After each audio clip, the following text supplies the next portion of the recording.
Eu espero que tenha um representante aqui para poder discutir. Então, vamos começar. Só vou avisar uma coisa, desculpa. Vamos voltar à transmissão agora, tá? Se, por exemplo, alguma pessoa de fora quiser acompanhar no site, pode olhar, tem uma transmissão ao vivo. Então, vamos começar com o grupo de alfabetização e letramento de surdos. Eu acho que não precisa dar um limite de tempo, porque a gente tem bastante tempo, né, para conversar, para fazer as trocas. Quem é do grupo de alfabetização e letramento de surdos? Pode vir aqui. O grupo da Daisy.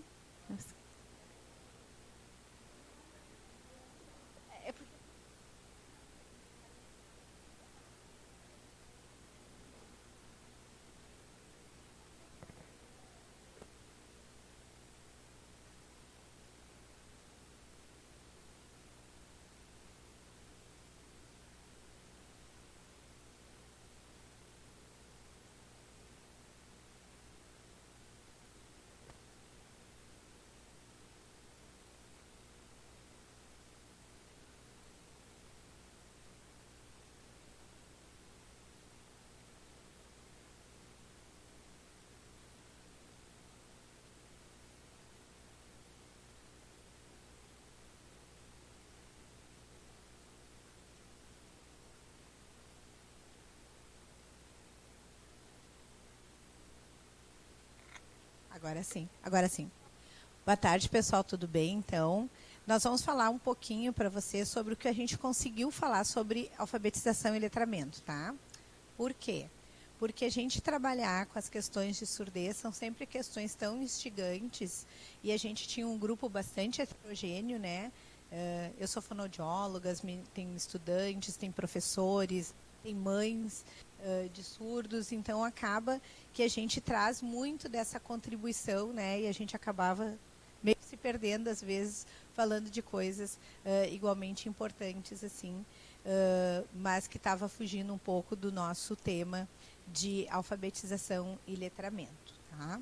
Então eu só vou iniciar um pouquinho, depois eu vou dar a palavra para as meninas para a gente conversar um pouco, falando para vocês, né, sobre como se dá esse processo, né? A gente não está tão acostumado assim a ver essa separação entre o que é alfabetização e o que é letramento, né? E o letramento ele se refere à função social da escrita. É tu entender para que a escrita serve, né? Então, como a gente vai utilizar essa escrita? E se a gente não tem uma função social, fica difícil a gente querer ter aquela motivação para aprender, né? Para que o processo de alfabetização em si se dê. Então, a gente começou a conversar por aí, né? Sobre essa necessidade de motivação, pensando tanto na alfabetização de surdos em português, né? Na questão do português escrito, como na alfabetização de surdos, pensando no sign writing, né? nas escritas de línguas de sinais. Tá? Então, também convidar vocês a participar dessa discussão também, que é uma discussão super atual dentro dos estudos pedagógicos, né, da surdez. Meninas? Boa tarde, meu nome é Janete, pode me chamar de Jane. Eu fiz algumas anotações e eu achei muito interessante, né, na nossa discussão. Houve vários temas, como a prof estava falando, né, mas surgiram dúvidas que a gente questionou e voltamos. E nós colocamos que o surdo ele é muito visual, né? Então até tem uma mãe que ela disse que ela separava por cores para que o filho pudesse aprender algumas coisas, e a gente vê isso bem claro, realmente, porque tem que estar visualizando aquilo que ele vai aprender e o que nós vamos ensinar no caso, né? E um processo da alfabetização e o letramento, ela ocorre ao longo da vida da criança, não apenas quando ela está começando, enfim, todos os dias ele está aprendendo assim, mas no início, se houver essa alfabetização, esse letramento que ele se refere às letras, de como ele visualiza isso, fica mais fácil daí.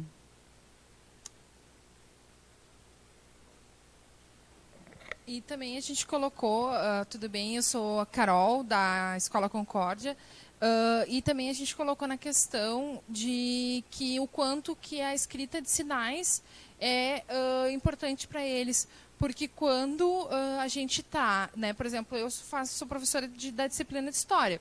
História tem texto, né? Não, acredito que até mais que o português. Porque eu preciso trabalhar, né? A história tem muitos detalhes, enfim. E aí eu tenho a dificuldade, né, de fazer com que eles aprendam, né? E quando a gente traz a escrita de sinais com alguns sinais da área, eles aprendem mais facilmente e memorizam isso, né? Daqui a pouco esquecem, aí tem tudo isso faz parte também da aprendizagem deles, mas lá na frente, eu percebo, do primeiro trimestre para agora, por exemplo, eles memorizaram aqueles sinais que eu fiz, né, em escrita de sinais para eles. A gente não tem na escola uma disciplina de escrita de sinais, mas eu, como gosto, né, e também utilizando, enquanto o Fernando e a Ju, né, também gosta, o Fernando me ajudou também muito, e eu já fiz cursos sobre isso, gosto bastante, então eu acabo fazendo alguns sinais também novos para eles com a escrita, desenho no quadro, enfim, e isso também ajuda, né? Porque o surdo é, como a Jane falou, né, e como a Adriana, que é mãe, né, de surdos, isso faz com que eles memorizem mais rapidamente, porque é a escrita da língua deles, né? Língua de sinais. Então, isso também é muito bom e vai apoiar eles no letramento e na alfabetização. Na prática e na metodologia, cada professor ele utiliza um jeito, né? Porque as crianças elas aprendem de maneira diferente. E esse cuidado, nós, enquanto educadores, a gente tem que ter, para que realmente ele surta o efeito que é o desejado no caso, né? Porque senão a gente não vai conseguir alcançar nosso objetivo, que é realmente fazer essa parte que é o letramento e a alfabetização. E a preocupação ela tem que ser com o todo do aluno, não apenas com aquilo que ele está ali na frente dele, no caso, né? Uma coisa também que a gente discutiu, que eu acho que é bem importante, né? Primeiro, assim, de mais estudos para a gente fazer mais coisas sobre a escrita da língua de sinais, que é uma coisa relativamente nova, né? Como a Carol colocou, algumas escolas nem têm ainda isso. Então, a gente está engatinhando ainda e precisa trabalhar muito e ver como é que isso funciona. Mas a gente tem uma longa história de alfabetização em português. E o que a gente vê muitas vezes é a gente simplesmente substituindo o método, né, do auditivo, porque a gente não tem, no caso do surdo, para o visual. Mas isso não implica numa adaptação curricular, né? Simplesmente substituir o meio não vai garantir que eu tenha esse processo bem sucedido.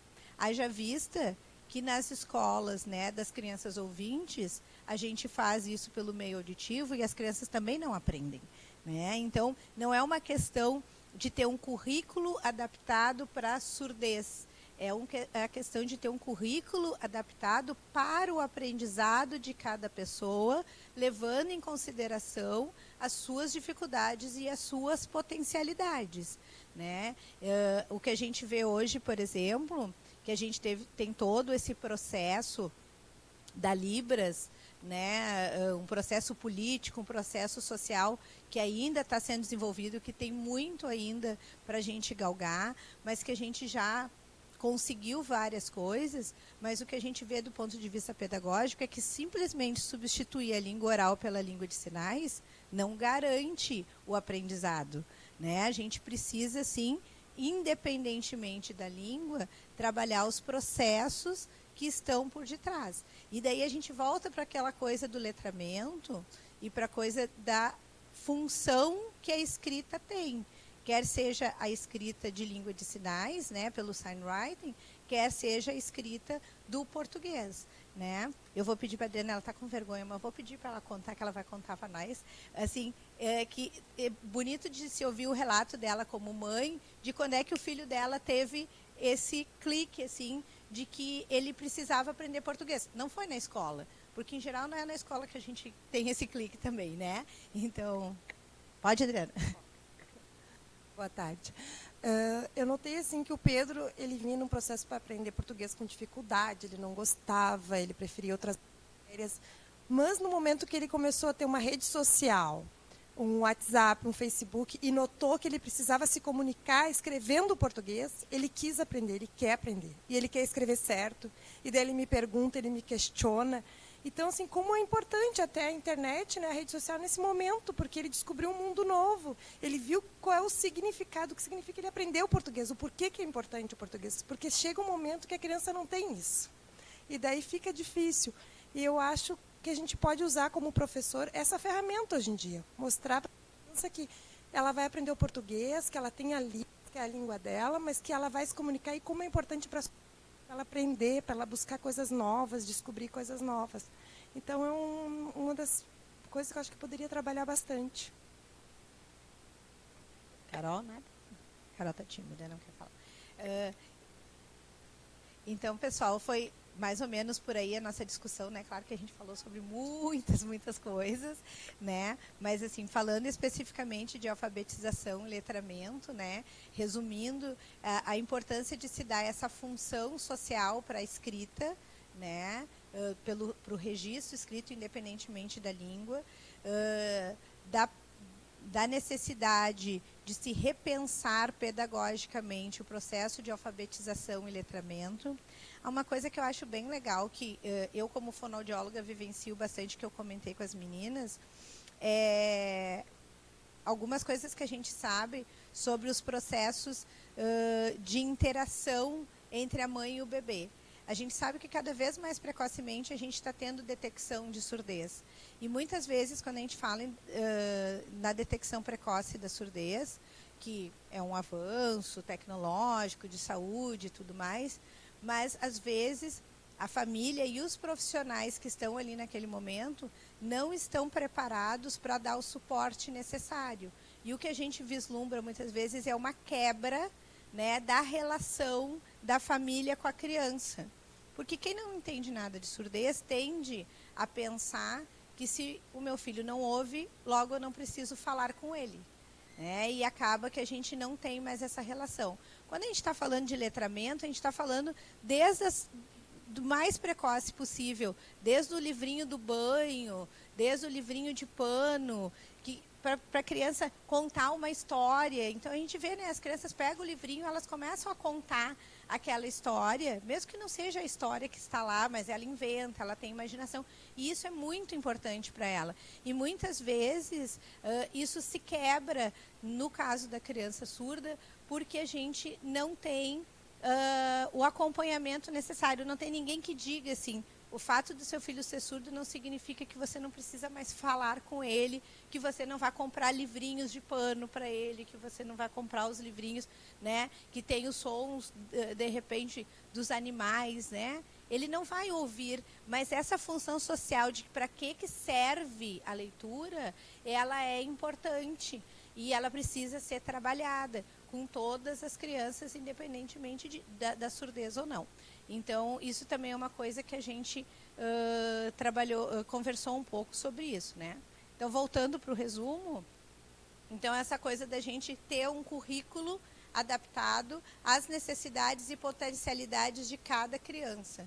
A gente vê que, em termos de educação, a gente não está falando especificamente de educação de surdos, a gente está falando de educação em geral.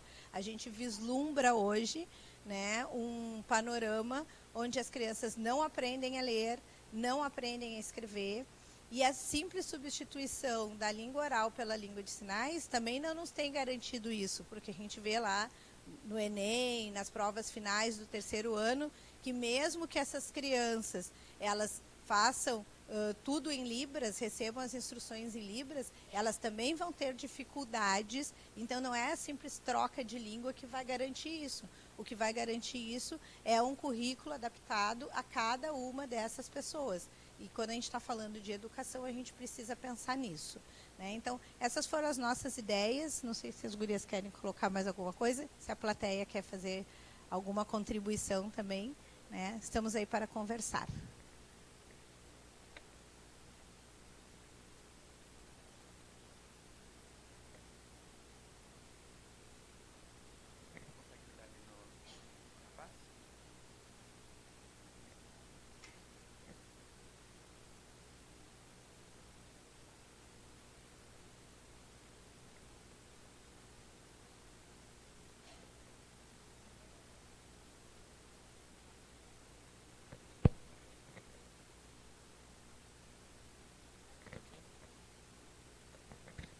Bom, eu tenho uma pergunta em relação ao momento em que vocês estavam conversando, né, na reunião de vocês, no grupo de discussão.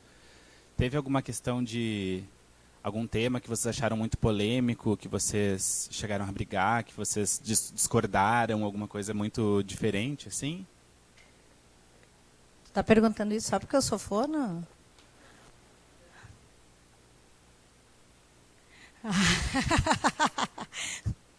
Acho que é. Não, nós não brigamos. Não. Mas sim. Não discordamos. Mas existem temas bastante polêmicos, sim, né? Todo tema, acho que hoje em dia todo tema que envolve educação é polêmico.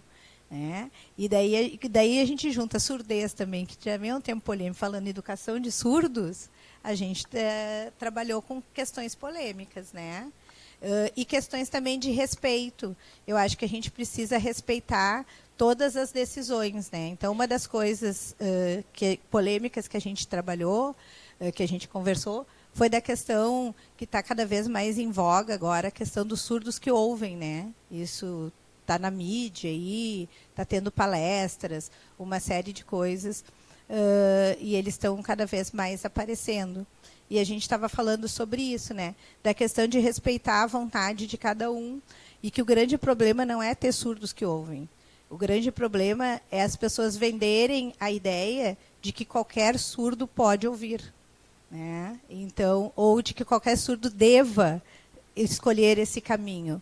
Então, é questão de respeito, de respeitar a individualidade de cada um. Sei, gurias. Era exatamente isso que eu ia falar de ti, né? Que a gente não discutiu, mas a gente concorda que isso, vendo, né, essa divulgação e essa ampliação de que o surdo, através do implante, pode ouvir, e de que isso é uma obrigação de normalização, a gente volta, né, ao passado, de coisas que aconteceram no passado e que muitos surdos hoje têm traumas por causa disso, né? Eu conheço uma professora que passou por essa fase, tentou usar o implante, não conseguiu e hoje não fala, não emite nenhum som por conta disso. E é isso que quem está na luta da educação de surdos, quem está na comunidade surda, não quer ver, né? Essa normalização do sujeito surdo. E é isso que a gente concordou, e é isso que eu acredito que também todas lutamos para que isso não aconteça. Tentamos, né, pelo menos, fazer com que a sementinha seja plantada nas pessoas para que entendam isso, né? Que é o surdo é que tem direito de escolha. E também não adianta só ele querer ouvir, mas ele não poder ouvir. Né? Porque a condição dele física não vai. E aí, né, a fonoaudióloga nos complementou isso, de que ele pode querer ouvir, mas ele pode não ter a capacidade, né, por uma questão física. E aí ele vai se frustrar com isso, né, porque foi a esperança que foi dada a ele. E é isso que a gente precisa colocar, que o respeito tem que haver, tanto a escolha de não ouvir, quanto a escolha de ouvir, e se não acontecer de ter, né, a audição, de que tenha esse acolhimento também dessa pessoa, porque ele é um sujeito, né, tanto quanto outro. E é isso que a gente precisa ter respeito.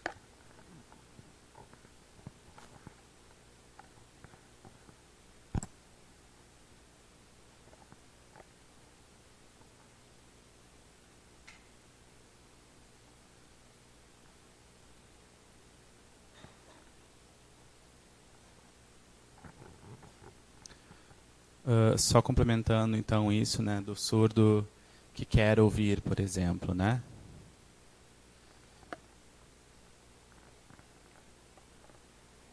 Mas o surdo ele tem uma outra relação, né, com a questão de como ele enxerga o mundo, né, a questão da visão, né, ele se conecta com o mundo por meio da visão. Então isso também é uma coisa que tem que ser respeitada, né, o direito de ele ser uma pessoa que se pauta somente pela visão e não pela audição.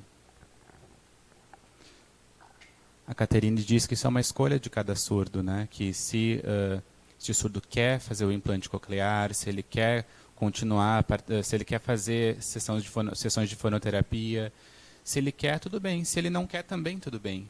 Né? O que importa é que a gente tenha que a gente respeite esse direito da pessoa surda de lidar com a sua vida da forma que achar mais adequada.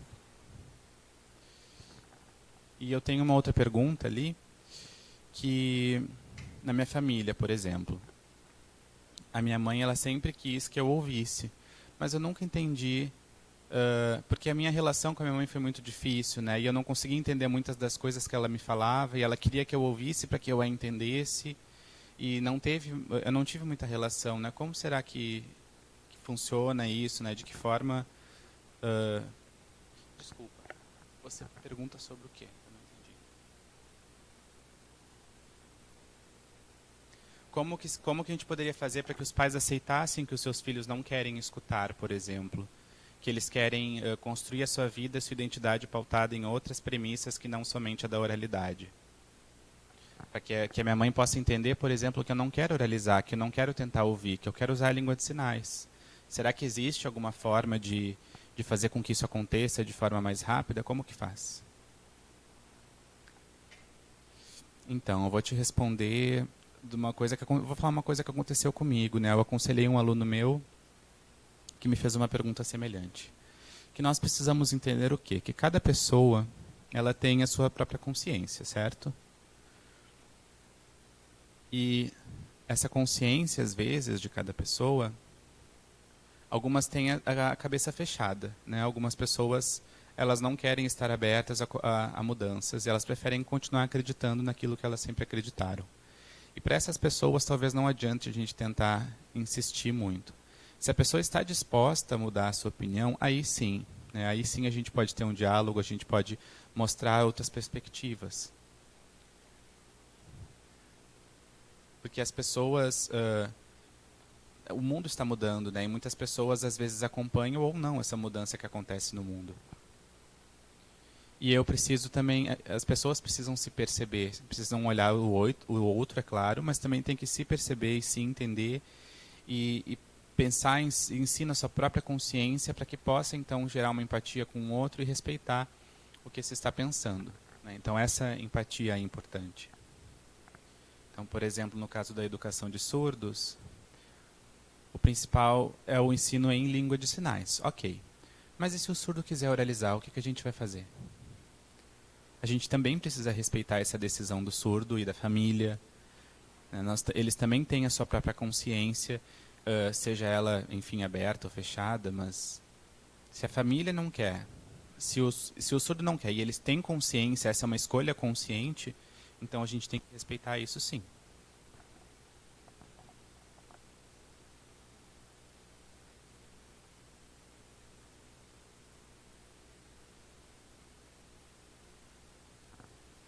Então,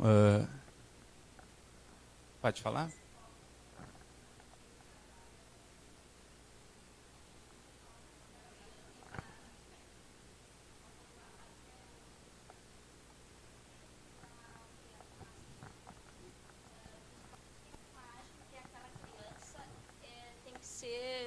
Igual a eles, entendeu? E a gente chama isso de ferida narcísica, porque eu não quero que o meu filho nasça com algum defeito.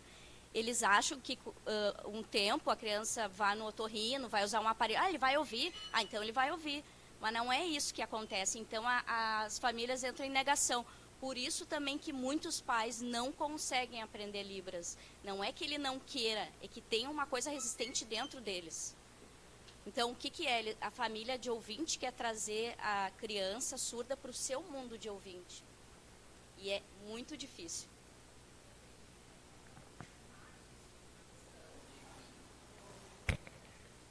também, só para complementar a questão disso, né, é que a gente não pode cobrar do outro que ele seja igual a nós.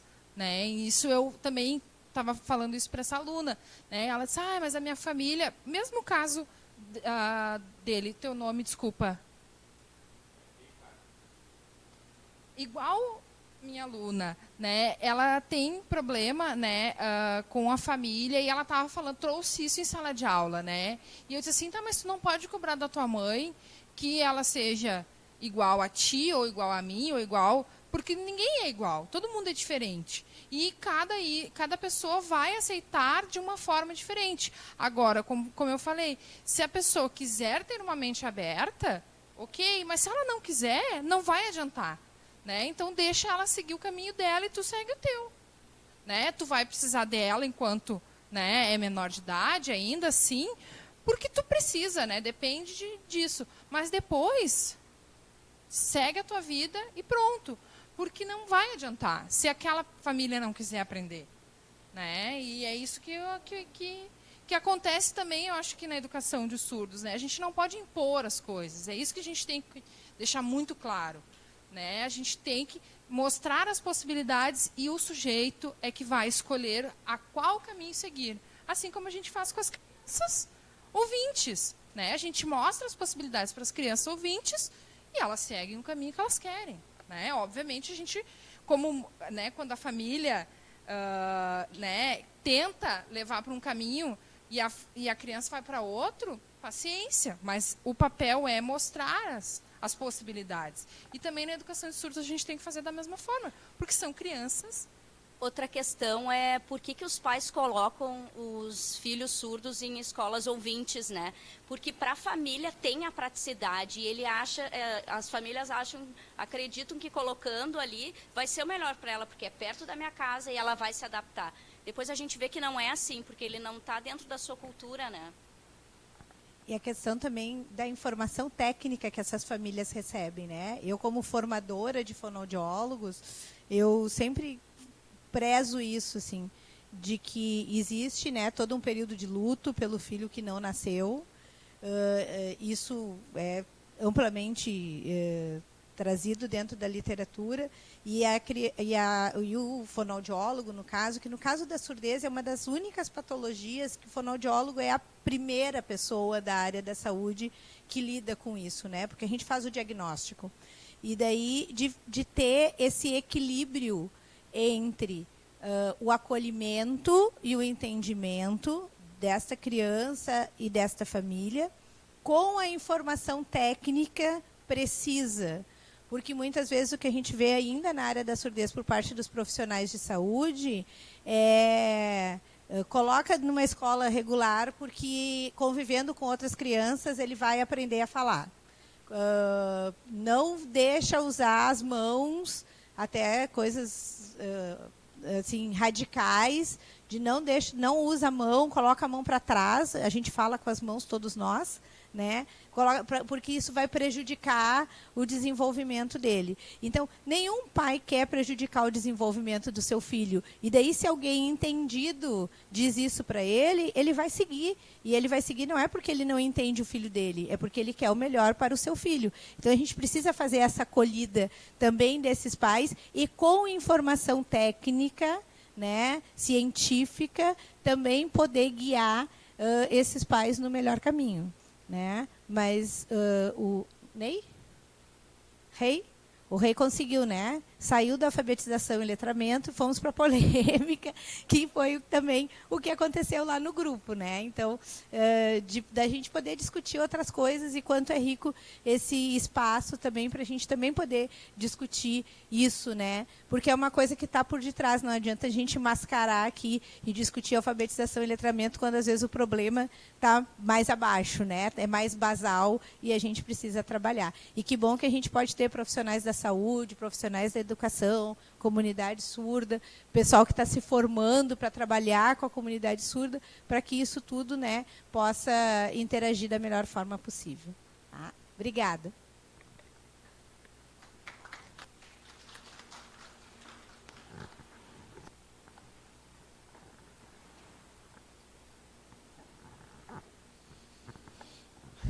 Então, agora nós vamos para o pessoal do currículo de Libras para ouvintes,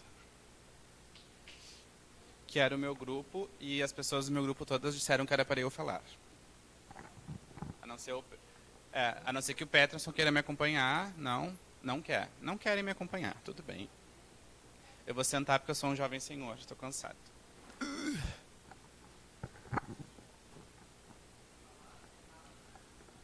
Tá, isso. Muito obrigado. Então, se eu falar alguma besteira, peço desculpas por não sinalizar, mas eu estou, de fato, com dores nos braços, então eu vou parar um pouquinho. A gente conversou muitas coisas. Eu acho que foi uma conversa bastante interessante. Falamos principalmente sobre as nossas realidades enquanto alunos e enquanto professores. Nós estávamos também num grupo bastante heterogêneo, o que foi bastante interessante na minha visão. Nós tínhamos 2 alunas do curso técnico de tradução lá do IFE de Alvorada, e tínhamos uma aluna, a monitora. Tínhamos a monitora, que é aqui do curso de bacharelado em Letras Libras da URGS. Tínhamos a Ana Paula, que é professora da Unipampa, da disciplina de Libras. O Peterson, que é professor da UBRA, também da disciplina de Libras. E eu, que estava também participando desse grupo, que sou professor de Libras aqui do curso de Letras. E também tínhamos o professor Adriano, que não tinha nenhum conhecimento da língua de sinais. Ele é professor aqui da URGS da Química, e veio se capacitar porque ele tem uma aluna surda e ele não sabia muito bem como lidar, queria aprender um pouco mais sobre este mundo da surdez. Então, tínhamos um público realmente bem interessante. E a gente falou também sobre várias outras coisas, que nem a Santa Maria tinha comentado agora há pouco, né? Santa Maria é Daisy. É porque o sinal dela é igual ao de Santa Maria, daí eu chamo de Santa Maria, que é mais fácil. Então, também falamos sobre um pouco de tudo, mas nós falamos bastante sobre a questão do currículo da Libras para pessoas ouvintes. Nós identificamos que existe uma diferença significativa quando a gente está ensinando para as pessoas que são da disciplina obrigatória, que são as pessoas da licenciaturas e da fonoaudiologia, e das pessoas que estão fazendo a disciplina eletiva, porque elas querem. Acho que isso é uma coisa um pouco óbvia, né? Mas de qualquer forma, todo óbvio é importante ser dito. Que, no caso, as pessoas da licenciatura, muitas delas estão lá porque elas são obrigadas, porque elas precisam fazer a disciplina para se formar. E as pessoas da eletiva estão lá porque elas estão interessadas, né? A gente também notou uma diferença bem importante. No meu caso, eu dou aula de Libras para o curso de bacharelado em Letras Libras. Então, tanto no comentário da monitora, da Isadora, e também na minha percepção, né, a gente achou que é uma abordagem bem diferente. A gente dá uma aula de Libras para as pessoas em geral e uma aula de Libras para quem vai ser um tradutor e intérprete. Existe um enfoque diferente, existem várias dicas, várias sugestões, várias abordagens que são bem específicas, do tipo assim, olha o sinal que a fulano utilizou. Esse sinal a gente pode usar no caso de pá, pá, pá, pá. Já pensando na formação dessa pessoa, para caso no futuro ela se encontre numa frase semelhante ou numa situação semelhante, ela tenha uma bagagem para conseguir fazer uma interpretação de qualidade. Falamos também sobre a questão de professores surdos e ouvintes, se há uma diferença entre ter aulas com professores surdos e ouvintes na disciplina de Libras. Não tivemos uma polêmica, ninguém se pegou no tapa, mas conversamos algumas coisas, né? E o que basicamente eu acho que todos concordamos é que existem professores e não professores. Basicamente é isso, né? Existem pessoas que sabem língua de sinais, mas que não são professores, que são apenas usuários da língua de sinais. Ou da mesma forma que existem muitas pessoas que sabem português, mas não são professores de português. Existem pessoas que sabem Libras e que não são professores de Libras. Ou, pelo menos, na opinião de algumas pessoas, não deveriam ser, mas estão ocupando esses espaços, independente de ser surdo ou ser ouvinte, né? Então, isso foi o fator que mais ficou marcado na nossa discussão, que depende muito da didática de cada pessoa, né? Depende muito das metodologias utilizadas, do perfil e de ser ou não professor. O que mais? Eu me esqueci de mais alguma coisa, meninos e meninas? Eu devo ter esquecido de mais alguma coisa.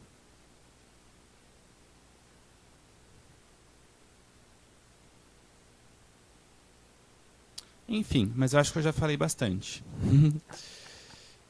Acho que agora já podemos abrir para a discussão o que vocês pensam sobre o assunto, principalmente esses assuntos polêmicos. Eu até gostaria de ouvir se tem mais pessoas que vivenciaram isso, de aulas com professores surdos, professores ouvintes, ou o que vocês sentiram nas disciplinas de Libras com enfoque na tradução e na interpretação, e na disciplina de Libras obrigatória ou como um curso livre. Então as opiniões de vocês serão muito importantes. Ou não, se vocês não quiserem opinar nada também. Santa Maria levantou e a BT...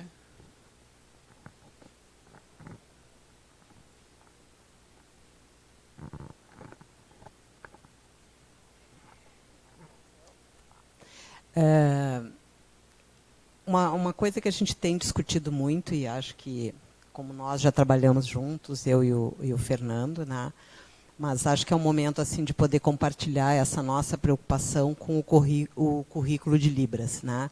Claro que depois tem o currículo de Libras para surdos, né, mas uma preocupação que vem existe um currículo de Libras, né, seja para surdos, seja para ouvintes. Né, quem é que faz esse currículo? Né? Se as pessoas estão mudando de universidade, né, hoje estão nessa universidade, amanhã vão para outra, elas vão sentir muito provavelmente a diferença, porque o conhecimento que a gente tem é que esse currículo é diferente, assim como é nas escolas. Né? E a nossa preocupação começa dentro das escolas. Né? Então, esse tema veio para a discussão de vocês, não veio? Sim, este foi um dos temas mais importantes e que eu esqueci de comentar. Sim, e eu acho que todos concordaram que existe até uma certa repetição, que os alunos eles alegam dizer que a disciplina de Libras 1, 2, 3, 4, 5 e 6 são quase a mesma coisa. Eles são com algumas coisas a mais e tal. E os próprios currículos eles são meio ambíguos, assim, porque eles dizem assim, em Libras 1 tu vai aprender comunicação básica. Aí em Libras 2 tu vai aprender a comunicação intermediária. Aí em Libras 3 tu vai aprender a comunicação avançada. Tá, mas o que é básico, o que é intermediário, o que é avançado, quais são os conceitos, quais são as... Enfim, é o conceito de morfema na Libras, é o conceito de fonema, é o conceito de parâmetro, o que está sendo avaliado, o que está sendo abordado. E isso, em algumas disciplinas está bem delimitado, em outras disciplinas não está nada delimitado, e isso depende muito das universidades. Eu falei um pouquinho do exemplo aqui da URGS, né? Eu acredito que nós temos uma delimitação mínima, assim, a gente mais ou menos tem o que é em cada disciplina, mas as mais finais, as Libras 5 e 6, por exemplo, elas têm planos idênticos. Os planos, se a gente for ver os planos da disciplina cadastrados no sistema, eles são idênticos. E daí o que eu fico me perguntando enquanto professor, eu por sorte não sou professor dessas disciplinas, mas se eu fosse, eu ia ter um troço, porque eu não ia saber nem como avaliar meus alunos. Tipo, o que eles precisam saber no final dessa disciplina? Eu não sei, porque no plano não está descrito. Exatamente, eles têm que aprender a usar classificadores. Ok, então eu vou avaliar o uso de classificadores. Eles têm que aprender a usar os 3 espaços, subrogado, token e o real. Tá, tudo bem, vou avaliar isso. Mas em algumas disciplinas isso não tem. E o que foi circulado bastante no pessoal foi que também não se existe, cada professor faz a sua forma, cada professor usa a sua metodologia, cada professor inventa seus materiais. Não se pode usar materiais idênticos, porque cada um tem uma variação linguística diferente. Então, se eu vou entrar no YouTube, vai ter coisa do Rio, de São Paulo, não pode se usar, porque daí não são sinais do Rio Grande do Sul. Então, eu acho que ainda está uma grande confusão, e eu acho que é um pouco por isso também que a gente organizou esse evento, né? Porque é um pouco da nossa preocupação da formação dos profissionais, mas também de como esse currículo está organizado, porque a nossa percepção é de que ele não está organizado. Oi? Essa questão também do currículo, eu vou falar da minha experiência dentro da fonoaudiologia, né? Na fonoaudiologia, a disciplina de Libras ela é obrigatória, 60 horas na formação.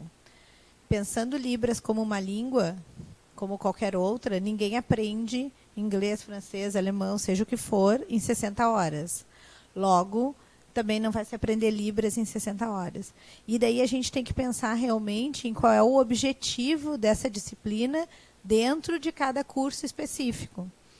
Então, obviamente que o currículo de Libras para ouvintes que estão querendo se tornar tradutores e intérpretes é diferente do currículo de Libras para ouvintes que são fonoaudiólogos, porque os objetivos são diferentes. E daí vem toda uma preocupação, que é aquela que tu estava falando, de quem é o professor, de que o fato de eu saber Libras garante que eu possa dar essa aula, e isso não é verdade. Porque o que os alunos reclamam é assim, a gente aprende os dias da semana, as cores, né? A gente não vai muito além disso. E para um fonoaudiólogo, eu preciso mais do que isso. Ou então, ao contrário, né? Eu não aprendo a língua, né? Eu tive essa experiência também muito pessoal, assim. O meu marido estava fazendo uma faculdade EAD. E daí tinha lá a optativa Libras. Eu disse para ele, faz, né? Óbvio, faz. Né? Ele não aprendeu um sinal. Nenhumzinho para contar a história. Sabe? Então, assim, que disciplina de Libras é essa que não ensina Libras? Né? E daí também o outro lado, a questão assim, de usar a disciplina de Libras também como um campo político, de se falar sobre o surdo, o problema da comunidade surda e tudo mais. Mas se eu estou querendo, que nem no caso da fonoaudiologia, angariar adeptos, né, para se trabalhar a linguagem também através da língua de sinais, eu tenho que ter essa visão um pouco mais ampla. Então, acho que quando a gente pensa em currículo de Libras para ouvintes, a gente tem que pensar primeiro em qual é o objetivo. A gente tem um curso lá na UFSC, que é promovido por uma liga, que é um curso bastante interessante, que eles fazem Libras para emergências. Né? Então, o que é Libras para emergência? Claro, vou ensinar Libras para o médico. Adianta eu ensinar as cores para ele? Não, eu tenho que ensinar dor de barriga, dor de garganta, dor de dente. Eu tenho que ensinar o que o surdo vai chegar lá reclamando. Né? Então, é muito interessante, mas todo o currículo deveria ser voltado para isso. Nós somos uma universidade da saúde. Então, por que não voltar todo esse currículo para essa especificidade que nós temos? Né? E a gente não vê isso acontecer. Eu acho que a grande verdade é que eu acho que ninguém nunca parou para falar sobre isso.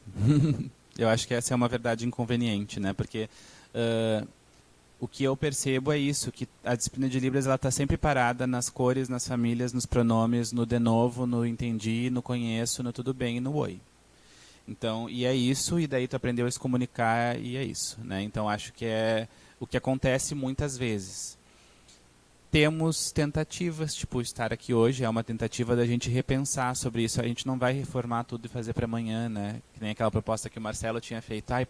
O Marcelo falou hoje de manhã, muito assim, e semana que vem, o que a gente pode fazer? Tipo, mês que vem, o que a gente pode fazer? Não podemos fazer nada amanhã, nem mês que vem, nem, né?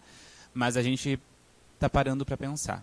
Eu acho que isso já é um primeiro passo, né? Para a gente começar a conversar mais sobre isso e começar a entender que não é o que a gente não está fazendo o suficiente.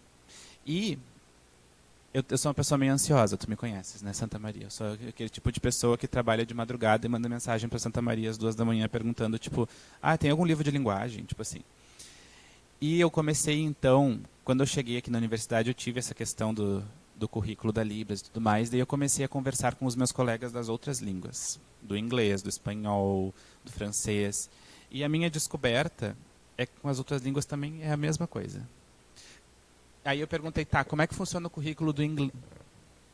Sim, menos com o português, que o português está tudo certinho lá. Tem o que tu vai ensinar primeiro, o que vai ensinar depois, está tudo certo.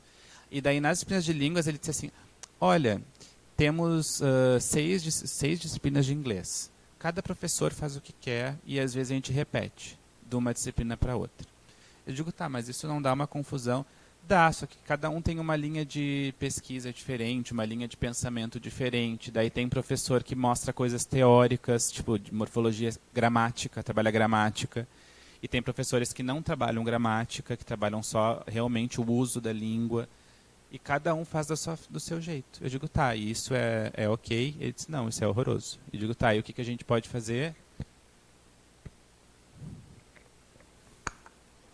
Daí vem do objetivo que a gente estava falando antes, né? Por exemplo, um aluno que está fazendo letras em inglês, ele vai sair daqui professor de inglês. Ele não vai sair daqui falante de inglês.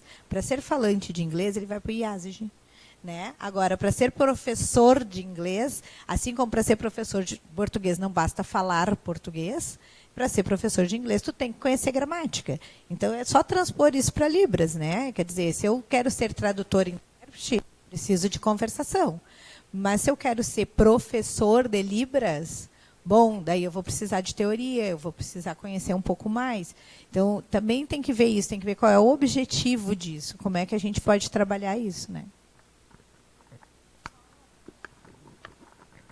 Eu quero só comentar, né, que vocês falaram sobre a questão, eu não estava nesse grupo, né, mas só para complementar uma coisa que a gente fez, eu trabalhei durante 2 anos no Instituto Federal do Campus Alvorada, e uma coisa que a gente fez nas oficinas, todas as férias a gente fazia oficinas para a comunidade, e 2 dessas oficinas a gente fez voltada de Libras, né, oficina de Libras, voltada para os funcionalismos. Uma a gente fez para os funcionários públicos, da rede, né, da municipal, e outra a gente fez para os funcionários do hospital de Alvorada, que tem vários surdos que trabalham lá. E aí essa demanda, inclusive, veio da chefe desses surdos, porque ela tinha muita dificuldade de se comunicar com eles. E todos o pessoal do hospital. E aí eu acho que eu não cheguei a dar essa oficina, mas as minhas colegas me comentaram que foi muito bom o retorno, porque aí a gente fez exatamente isso que vocês estavam falando. A gente apresentou os sinais básicos, mas focou nos sinais que aquelas pessoas precisavam aprender. Né? Sinais de cumprimentos, pessoal do hospital, sinais mais ligados à área da enfermagem, enfim, a gente focou nesses sinais. Até foi a professora surda que deu essa oficina. Então, isso é que, para nós, teve mais retorno do que as outras oficinas que a gente estava fazendo. Né? Então, isso a gente também precisa pensar sempre. Né? Qual é o propósito? Ensinar, porque, que nem nós estávamos falando, eu e o Peterson ali, né? A oficina as disciplinas de Libras, eu tive a disciplina de Libras na graduação, não me agregou em nada. A única coisa que eu tive foi um despertar para Libras, né? Onde eu disse, não, é isso que eu quero fazer para o resto da minha vida. Mas eu não saí da disciplina em nível suficiente para poder manter uma conversação ou até mesmo para dar aula, né? Para surdos. Eu não tive isso. E é isso que a gente precisa pensar sempre nessa questão, né? De ter um objetivo e de focar sempre os objetivos nas áreas, né? O curso de bacharelado de intérprete te torna generalista, né? Eu tive uma palestra com 2 intérpretes da Venezuela, e lá no país inteiro eles têm 300 intérpretes que são unidos, né? E lá eles dividem entre judiciário, educação, TV e saúde. E de 2 em 2 anos, eles fazem uma prova com aquele intérprete para ver se ele avançou ou ele regrediu. Então, quando tu faz essa prova, tu tá no básico, então tu vai tipo interpretar para educação infantil, a conversação, daí tu vai poder ir para a faculdade. Só que lá tem uma união, né? Porque se a gente for pensar que os cursos de Libras também, cada vez bom dia, boa tarde, boa noite, sempre a mesma coisa, e depois tu vai te jogar no mercado de trabalho, eu não vou saber do judiciário, eu vou ter que fazer direito antes para poder traduzir, né? Então, pensar o currículo para ouvintes, eu acho assim, bem como isso, tem uma demanda dos alunos, né, dentro dali, por exemplo, tu disse, né, da saúde, para mim também. Eu fico pensando, no futuro eu quero interpretar congresso de psicologia. Eu só sei um sinal da psicanálise, o resto que eu vou fazer?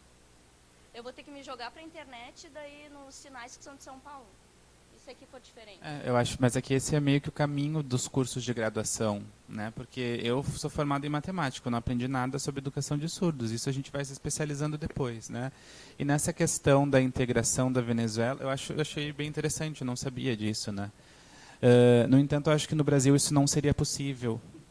E eu vou explicar por quê. Porque nós não temos profissionais intérpretes suficientes. E isso dá para a gente enxergar aqui no processo seletivo da URGS. A gente teve que abrir 2 vezes um processo seletivo para conseguir 2 intérpretes. Daí a gente fez o primeiro processo, conseguimos 13 inscritos. Aí só passou uma. Aí a gente fez de novo o processo e daí conseguimos 4 inscritos. Aí a gente conseguiu mais uma. Então nós não temos intérpretes suficientes para atender. E é, de novo, aquele número que a gente tinha comentado antes, né? Nós temos 8 cursos para formação de intérprete, 27 para professores de letras libras, que são majoritariamente surdos. A gente tem um monte de surdos se formando e não tem intérprete. Então, eu acho que para ter esse tipo de organização, a gente tem que ter um grupo um pouco mais coeso e que ele consiga, entre aspas, ter tempo para fazer isso. A realidade de quem é intérprete e trabalha só como intérprete é que a gente não para. A gente está sempre interpretando de manhã, de tarde, de noite. Quando encaixa, a gente já tem um evento não sei aonde, aí interpreta sozinho porque não consegue a dupla. Então, acho que ainda tem toda uma conjuntura que ainda não nos possibilita isso, mas seria maravilhoso se um dia isso existisse, né? Certo, então já estão me avisando do horário. Nós temos mais 1 hora ainda, né? 1 hora se passou, nós temos mais 1 hora. Eu vou então agora chamar o pessoal do currículo de Libras para surdos. Quem são tua representante? Só?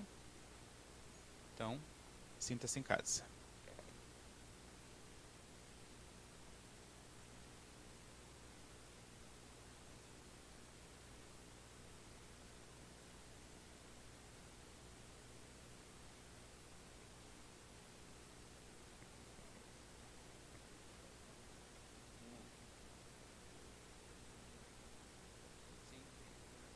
Tem as câmeras escondidas aqui que elas estão pegando tudo.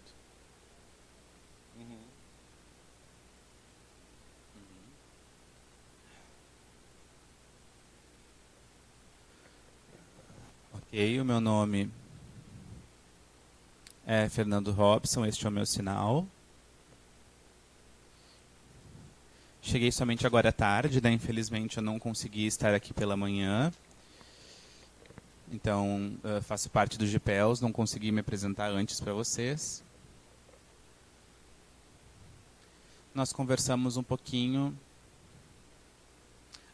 De manhã eu não estava, eu estava em uma atividade da escola, né? Estava em um retiro, que era obrigatório que eu participasse pela manhã. Bom, enfim, agora estou aqui à tarde, nós conversamos um pouquinho sobre o currículo de Libras para surdos. Eu estava bastante nervoso, né, por estar aqui junto com vocês, né, nesse momento solene de nós estávamos conversando. Estou ali no 3º item, sobre o currículo de Libras para surdos. Ok. Nós falamos, então, no nosso grupo de discussão da importância de se fazer pesquisa, de se trabalhar um pouco mais esse assunto, de amadurecer essas discussões a respeito do currículo da Libras para surdos. Nós discutimos bastante sobre algumas propostas diferenciadas, por exemplo, a inclusão no currículo da escola da disciplina de Libras, também sobre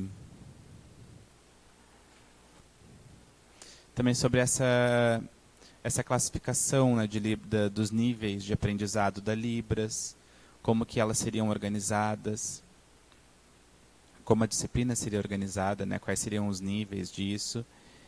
Depois, então, eu encontrei o Fernando, e o Fernando, ele, no caso da minha experiência na escola, o Fernando ele foi professor de escrita da língua de sinais. Ele ofertou um curso para nós lá na Escola Frei Pacífico. E neste curso, então, eu vi que existia a possibilidade de nós fazermos materiais, tanto de Libras quanto de outras disciplinas, utilizando a escrita da língua de sinais. Então, foi um trabalho bastante árduo para conseguir construir esses sinais, muitas horas de trabalho, né? Para que a gente pudesse, então, para que eu pudesse elaborar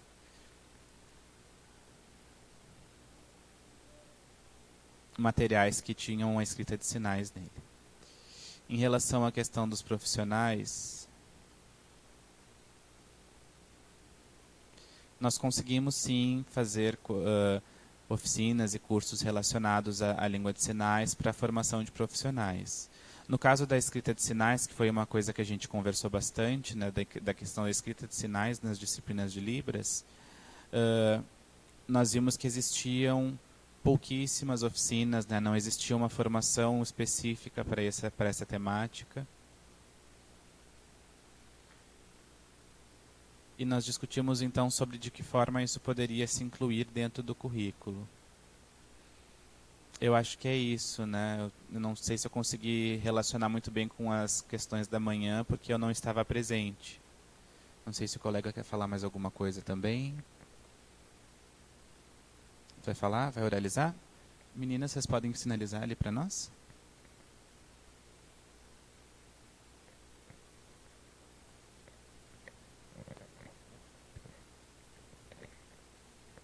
Então, boa tarde a todos e a todas. Eu me chamo Miqueias, eu sou de Boa Vista, Roraima, e é uma satisfação estar aqui participando deste evento e podendo, assim, ter uma oportunidade de aprender um pouco mais e poder contribuir também com o ensino, né, das crianças surdas. Já já essa moça também vai falar. Só um momento, Micaela. Então, o grupo foi muito significativo no sentido de interação das nossas ideias sobre currículo de educação de surdos, né? E cada um ali teve um momento de manifestar, né, as suas ideias sobre currículo, né? E cada um trouxe as suas inquietações a partir de suas vivências sobre, né? E não querendo, né, ser mais sintético possível para não se estender, é algo que ficou muito evidente em nossas falas, né, que foi também discutido lá, é que até que ponto nós, que estamos discutindo sobre educação de surdos, temos, na verdade, subsídios que são, eu penso, necessários para essa discussão. E aí, eu lembro que a gente perguntou lá de algum dos colegas, né, nós estamos aqui dialogando sobre esse tema, né, currículo de Libras, de educação, currículo de Libras para surdos. E eu perguntei, né, qual é a nossa formação? O que é que nós somos, né, no sentido de poder colaborar com essa discussão? Qual é a minha formação? O que é que eu pesquiso? Até que nível eu pesquiso para colaborar com esse tema, com essa discussão? Porque, honestamente, eu falei dessa forma, né, essa foi a minha expressão. Aqui, se nós não podemos ter uma resposta para ter uma ponderação mais apurada sobre, nós estamos perdendo nossos tempos aqui. Qual é a contribuição que eu, não vou assumir o da turma, todos da turma, mas eu estou fazendo aqui neste momento, dialogando sobre currículo de Libras para surdos? Eu assumi que eu não estou fazendo nada. Primeiro, eu assumo, eu não sou sujeito surdo, inclusive para sentir, perceber os sentimentos, as emoções que o surdo tem, para ele, inclusive, ser um protagonista desse processo também. Mas tudo bem, a gente colabora, a gente, como sujeito social, a gente participa dessa construção. Beleza. Mas vamos lá, né, ser mais realista, até que ponto nós podemos contribuir de fato para essa construção, que eu acho muito pertinente a fala do professor Fernando, dizer assim, nós estamos começando a pensar sobre, está um momento, nós estamos começando a pensar, nós estamos fazendo algo, estamos começando a dialogar para chegar a algum horizonte desejável. Isso é viável, esse momento é muito rico, certo? Mas e é isso, eu penso que nós precisamos nos apropriar mais dessas discussões, né, e buscar também possibilitar para que os surdos possam ser protagonistas desse processo. Caso contrário, nós vamos ter esse evento, vamos pensar um outro, cadê o sujeito que nós estamos pensando uma educação para ele? Só porque somos o sujeito da academia, que podemos pensar, que podemos contribuir para o sujeito. Nós vamos ficar pensando algo para um outro sujeito, sempre vai ser assim. Qual a transformação que vai haver se continuar esse movimento? Eu penso que a gente precisa mudar esse movimento, mas continuar em movimento para uma construção mais significativa.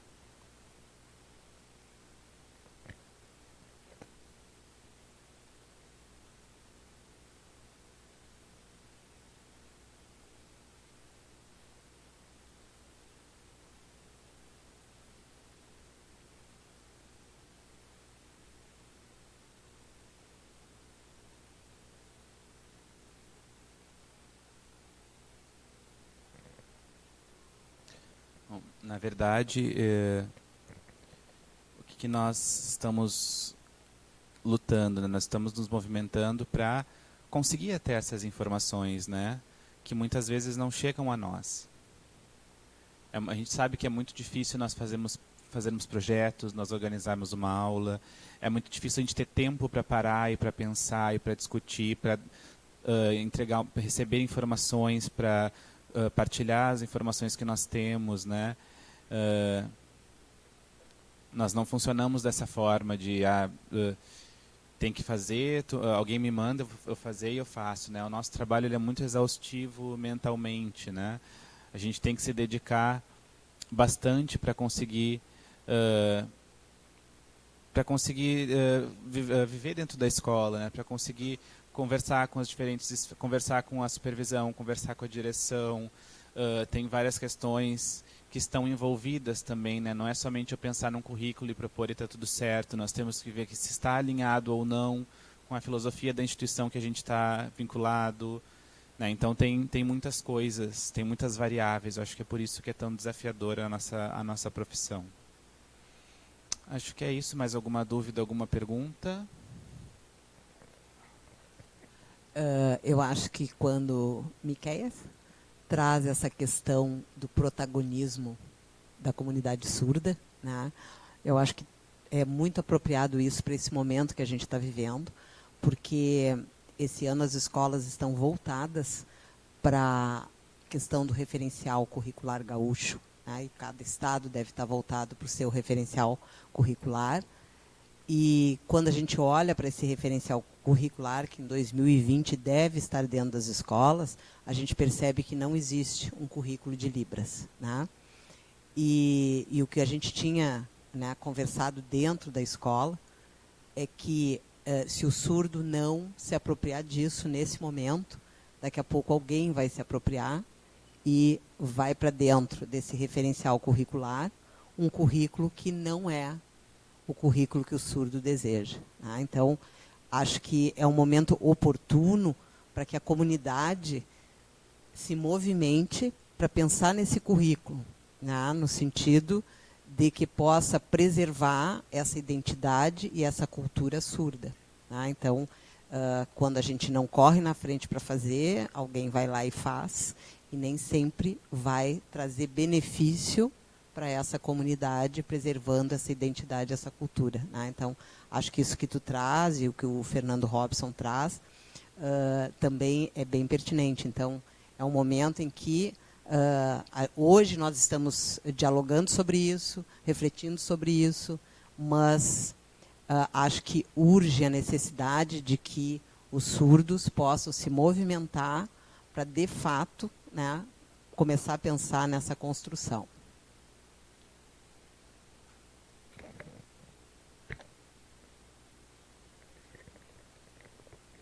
Nesse sentido, eu achei muito interessante a fala do professor Marcelo pela manhã. A fala dele me chamou a atenção quando ele mencionou sobre o sujeito bilíngue. Quem é esse sujeito bilíngue, né? Ele mencionou que pode ser o surdo, pode ser o ouvinte. E ele trouxe algumas características, como é que esse sujeito surge nesse processo de constituindo-se bilíngue. E esse processo, eu penso que precisa ser dialogado muitas mais vezes nesses momentos, né? Porque fica nessa questão, tá, nós estamos pensando o currículo, tá, quem vai discutir, quem deve discutir? Aí vamos dizer, é o surdo, o sujeito desse processo, beleza? Mas o currículo ele não se constrói de uma forma, né? Existe uma vamos dizer, uma base epistemológica que constitui essa discussão do currículo. Então, não é somente X sujeitos ou grupos de sujeitos que vão pensar isso para a sociedade, mas é de uma forma coletiva, né, em movimento, não é algo estático, em uma seguinte inércia, não. Então, eu achei muito interessante, pena que não foi possível mais ele estar aqui para dialogar. E, inclusive, no intervalo da manhã, eu falei, olha, eu quero ouvir muito mais você falando sobre a questão desse sujeito, que surge esse sujeito bilíngue, nesse processo, a partir da tua concepção. Eu quero ouvir mais sobre. Ele falou, legal.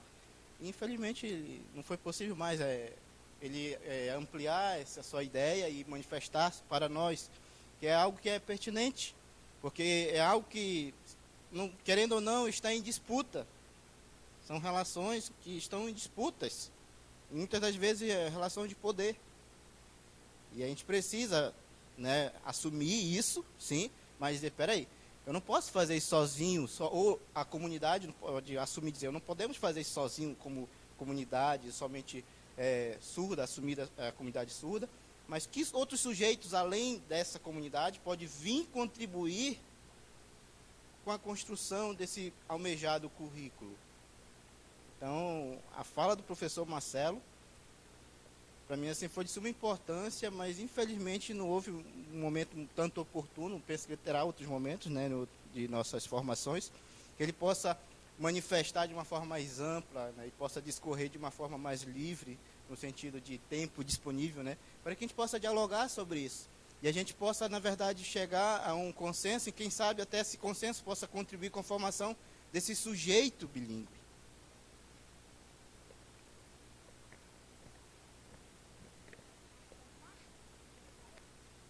Só para complementar, quando eu trago comunidade surda, quando eu trago lá dentro da escola, a gente já tinha dado, e dentro das minhas falas, é quem participa, né? É quem participa, independente de ser sujeito surdo, independente de ser sujeito ouvinte, né? Quando nós falamos da comunidade surda, eu sempre me refiro a todos nós que participamos desse trabalho e dessa comunidade, né? Então, acho que a minha fala, eu não ouvi o Marcelo de manhã, infelizmente, mas acho que vem bem em prol do que ele diz e disso que tu está afirmando agora.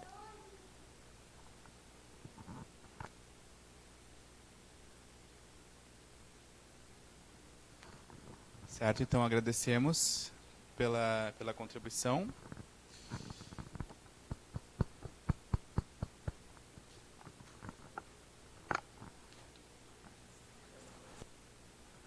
Dessa vez fui eu que destruí o microfone.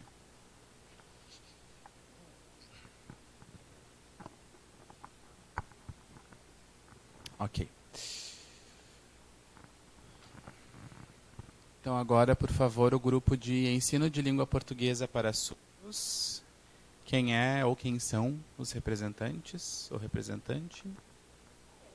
Só?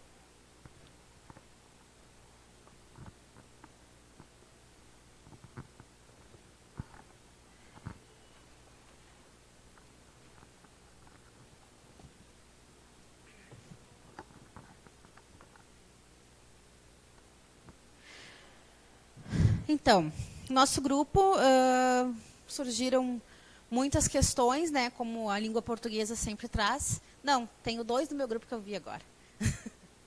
Se eu esquecer alguma coisa, vocês me ajudem. Trabalhar a língua portuguesa realmente como a segunda língua, né, porque a gente acaba tendo uma ideia de que o surdo precisa ter aquela perfeição de língua portuguesa, comparando com os ouvintes, né? Então, saber realmente o que é significativo no ensino de língua portuguesa e não comparar com o ensino para ouvinte. Também falamos sobre a necessidade social da escrita. Que necessidade é essa? Que nem como a pessoa do primeiro grupo falou, o meu filho só percebeu a necessidade da língua portuguesa quando ele chegou na hora de usar as redes sociais, né? Foi o que tu falou. E a gente vê isso acontecendo muito dentro da escola. Eles vêm e perguntam para a gente, o que é isso aqui? Exatamente isso que tu tinha falado ali. Eles vêm com essa necessidade e entendendo por que eles precisam usar.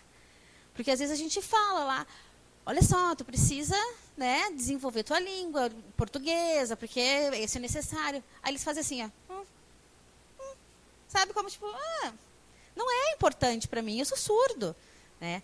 Mas aí vai chegar um momento que eles vão ter isso de, não, eu preciso, né, para me inserir no meu social, tanto, né, com os surdos ou com os ouvintes, eles necessitam da escrita. Não é sempre que vai ter a chamadinha de vídeo ali, né? A rejeição da leitura e da escrita, né, como eu falei ali, eles não querem, eles acham que não é necessário. Né? Não digo todos, tá? Não é uma generalização, assim, Eles acham assim que tipo, não é tão importante. Então, nós, como ouvintes e como trabalhadores ali da língua portuguesa, não só eu como disciplina de língua portuguesa, mas todos dentro da sua própria disciplina. né? Mostrar a questão de... Vamos aprender o vocabulário dentro dessa disciplina também. Eu falo muito para os colegas lá na escola, trabalhe o vocabulário dentro da disciplina, mostra a palavra, faz cartaz, sabe? Porque em todas as disciplinas precisa da língua portuguesa, precisa reconhecer a palavra. Senão chegam lá na hora do intervalo dos professores, mas o fulano não sabe língua portuguesa. Não é a língua portuguesa, é o vocabulário, é a palavra, né? Em todas as disciplinas. Não é culpa da professora de português, do professor de português. Aí foi falado também do pessoal lá do Salomão, que estava no meu grupo, das necessidades do EJA. Não tenho experiência com o EJA, mas eles trouxeram a necessidade de trabalhar os sinais do dia a dia, a questão do português, do dia a dia, assim, partindo da real vida, da real necessidade, que eu acho que é um objetivo do EJA, né? É partir daquilo, da necessidade para a prática, para a produção.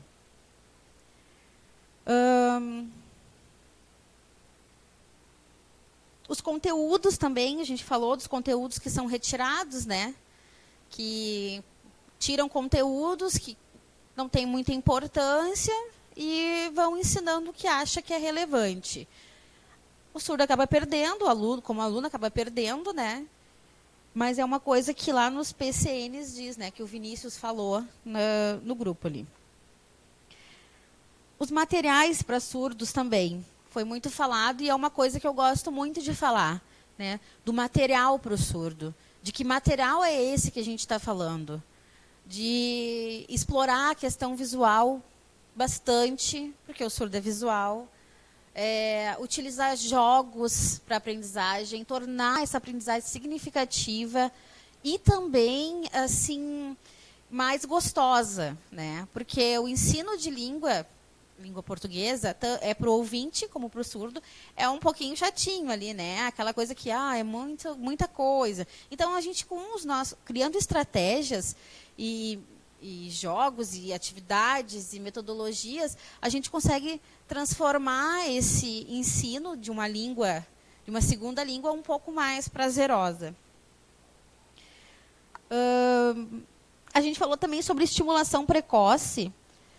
Eu vinha falando com uma das meninas monitora, que é irmã de uma aluna minha, e eu falei assim, como ela é desenvolvida. E ela veio me dizendo que a mãe sempre incentivou muito ela, para ela aprender o português, para ela ler, para ela se desenvolver. Então, isso é muito importante. A estimulação precoce, tanto da Libras quanto da língua portuguesa, é importante para o desenvolvimento do surdo, né?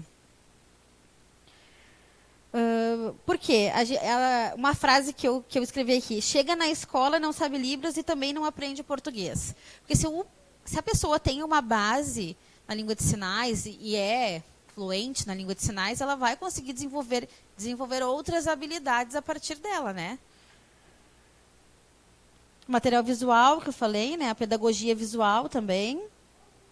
Ensinar a partir das necessidades, aprender Libras através do contato com os surdos. Então, esses foram alguns dos tópicos que foram falados ali no nosso grupo. Né? Também do material concreto, né? Do material que a gente pode mexer, que eles têm um projeto ali de materiais... Como é que é o projeto? São materiais de matemática, né? Tu não quer vir aqui? Vem aqui falar.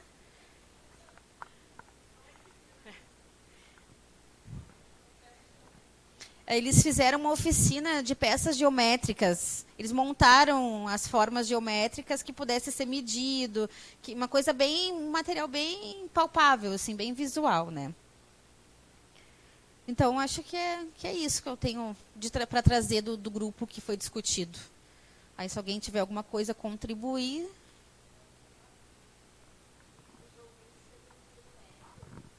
A gente, infelizmente, precisa do microfone para transmissão.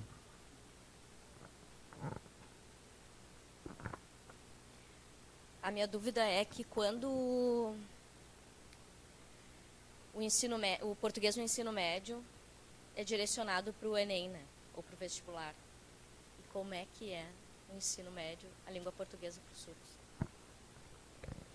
Assim, ó, eu sou um pouco contra isso de direcionar o ensino para um objetivo, né? O ensino ele tem que desenvolver a pessoa como um todo, tanto de matemática, de português, de filosofia, o de história, ele tem que direcionar e desenvolver o aluno naquilo ali, né?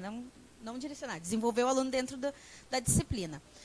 O que acontece é o que eu faço, tá? Eu utilizo alguns recursos assim de trazer textos que são daqueles assuntos que pode vir a ser da dissertação, para a gente expor, conversar, para eles terem pelo menos uma ideia do que é o assunto.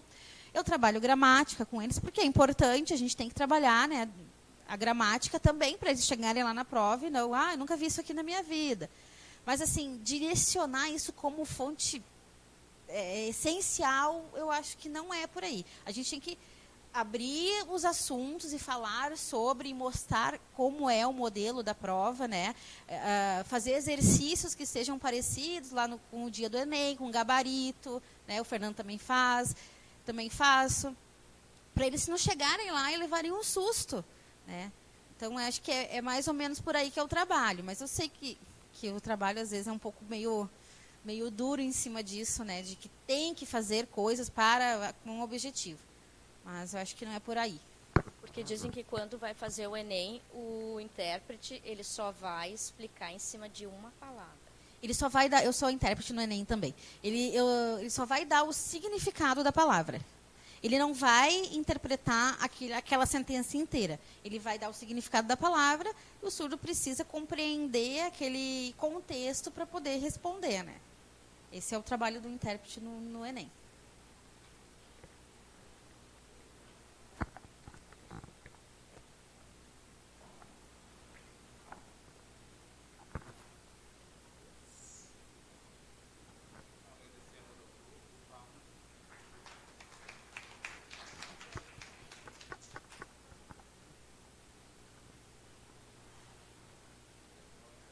O grupo das políticas linguísticas e curriculares da Libras, por gentileza.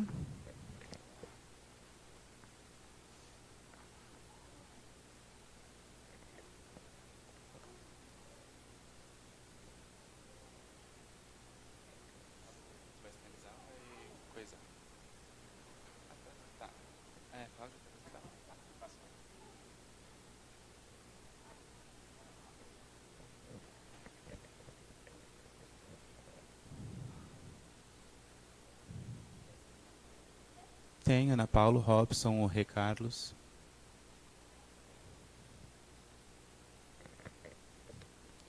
Tem mais alguém do grupo que está faltando? Vamos ficar aqui, ó, Chiqueza, perto da faixa. Vamos aproveitar. Vamos lá, todo o grupo. Uhum. Fechar com chave de ouro, Brasil. Vamos lá.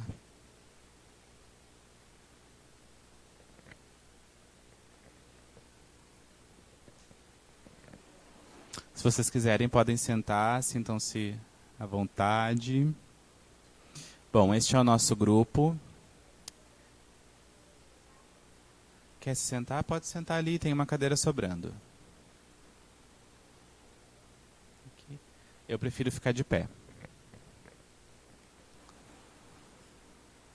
Bom, nós somos esse grupo. Eu não sei porque que nós somos os últimos, né? Eu acho que é porque foi muito cansativo, né? A gente assistiu um monte de coisa. O que vocês acham da gente dar uma levantada e se mexer um pouquinho para se acordar, para dar uma respirada? Ó, estamos aqui no meio das árvores, perto do mar. Bom. Voltamos então ao nosso assunto, que é um assunto pesado, o assunto da política, né? Que antes era super gostoso, a gente estava imaginando, tendo ideias, e agora, bom, estamos na política, que é o que nos barra muitas vezes, né? Eu estava observando na internet algumas coisas relacionadas às políticas linguísticas e, historicamente, o que aconteceu? Elas ocorrem muito em função de determinados movimentos. na década de 90, né, principalmente em 1999, eu acho que foi o principal marco que nós tivemos dos movimentos surdos. Nós ainda não tínhamos a lei da língua de sinais, estávamos nos organizando.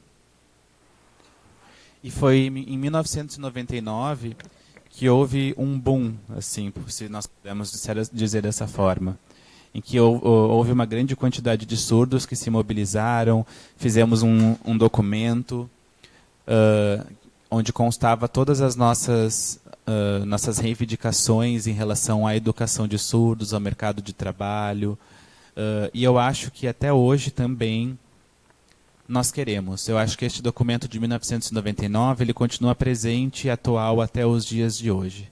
Em relação ao currículo de Libras, por exemplo, este currículo, a Libras não acabou, né? O currículo de Libras, nós começamos em 1999, com as mobilizações, teve o curso de Letras Libras, a primeira turma em 2006.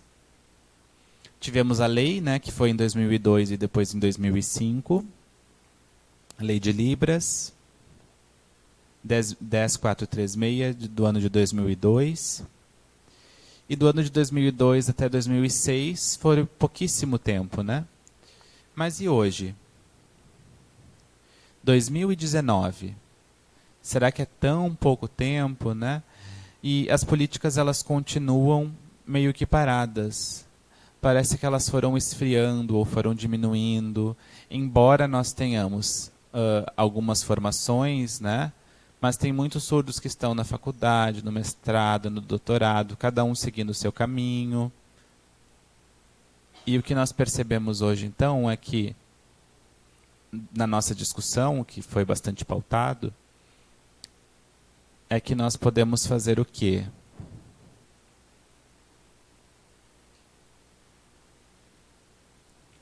Que se tenha dentro das escolas um currículo para as línguas de sinais, para que nós e também que nós possamos formar estes professores surdos ou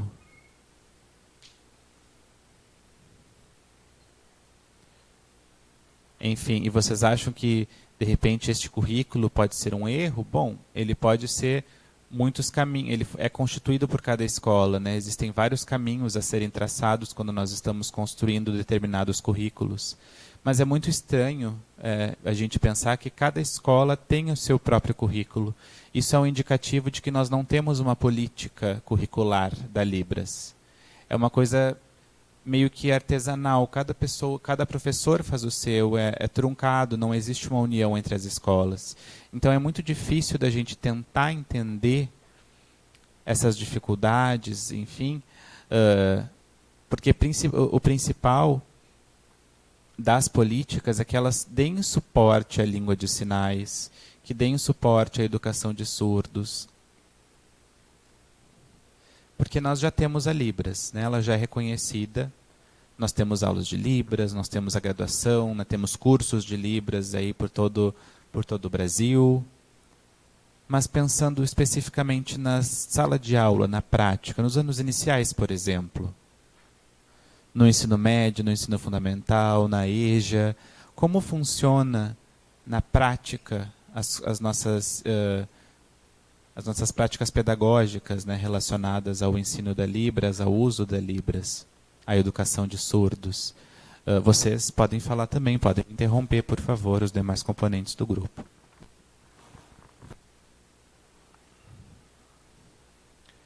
Nós conversamos também que o professor ele não é somente a pessoa que prepara o material e dá aula, né? O professor, quando ele vai ser entrevistado, por exemplo, para dar aula numa escola de surdos,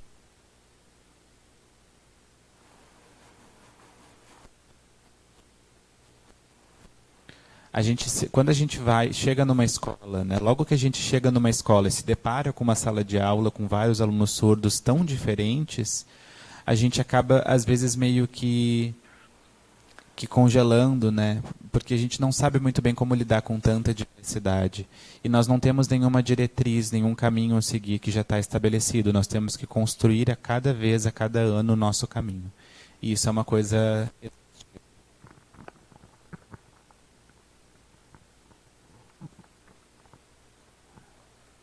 Teve um que eu pulei aqui da nossa organização. Sobre a questão das escolas, nós temos metodologias variadas, temos diferentes filosofias em cada escola, temos escolas filantrópicas, temos escolas particulares, né, municipais, estaduais, cada um vinculado a uma esfera, um grupo, uma instituição, uma entidade. Então, eu não acho que seja uma obrigação que as filosofias sejam idênticas, não é esse o caso, mas poderia sim ter uma articulação maior entre essas escolas. Sobre o currículo, né? Nós temos surdos diferentes, né? Diferentes tipos de surdos. Será que nós podemos fazer adaptações, ou podemos fazer um currículo adaptável para essas pessoas, para esses surdos diferentes? Como que nós trabalharíamos com essa diversidade? Porque nos surdos, nós temos, assim como nos ouvintes, temos diferentes personalidades, diferentes formas de aprendizado, e temos que sim fazer materiais específicos para a necessidade de cada um. Conversamos também em relação às verbas. Vocês acham que é positivo? Não, nós estamos vendo, né, que está cada vez mais econômico, para dizer assim. O governo está cada vez mais segurando contas, apertando cintos ou fazendo cortes, como se a estrutura já estivesse ótima e agora tivéssemos apenas que manter essa estrutura. E é muito o contrário. E parece que a culpa, no fim, recai sobre nós, professores, né? Então, isso é uma coisa que ainda nos atrapalha bastante, né? Que os políticos, é como se fosse uma piada. Eles não nos dão nenhuma atenção e nenhum subsídio para que possamos seguir o nosso trabalho. O Rei Carlos tinha comentado antes. Ele falou, por exemplo, da pessoa que é formada, tem o seu certificado, bom, eu sei Libras, tudo bem, ok. E daí ele vai e ele não sinaliza tão bem quanto parece. Temos também uma pessoa que não tem certificado, que não fez nada, mas que sabe que, por mais que ele não tenha formação, ele tem uma grande fluência na língua de sinais, ele consegue se comunicar muito bem. Então nós temos também... Foi isso, né? É isso que a gente conversou? Me ajudem se eu estiver errada. Mas existe uma preocupação bastante sobre a questão da formação e dos certificados, que hoje em dia nós estamos tendo muitos certificados que deveriam dar uma credibilidade para esse funcionário, para esse indivíduo, mas que muitas vezes não é isso, né? Só ter esse certificado ele acaba não significando muitas coisas. Então, qual é teu nome? Tá aqui. Tu se formou em... Deixa eu ver o que tu fez. Olha que legal, tu tem vários cursos de Libras. Tá bom. Então vai lá para a escola X, vai lá para o Salomão dar aula de Libras. A pessoa tem curso de Libras básico intermediário, vai lá dar aula de Libras. Mas não é bem isso, né? A gente sabe que os certificados eles não garantem a qualidade do ensino. Então, isso foi uma coisa que nós conversamos bastante, né? A questão da formação. A gente não está dizendo da formação formal especificamente. Nós estamos falando de uma construção de um profissional capaz de exercer uma profissão de uma forma com uma boa qualidade, né? De uma forma adequada. Na minha opinião, eu acho que é necessário que tenhamos uma banca de entrevista que pudesse avaliar se essa pessoa é proficiente ou não na língua de sinais. Se não, desculpe, você precisa treinar um pouco mais, depois você volta e faz essa banca novamente. Com a aprovação da banca, então, essas pessoas poderiam trabalhar nas escolas. É isso, né?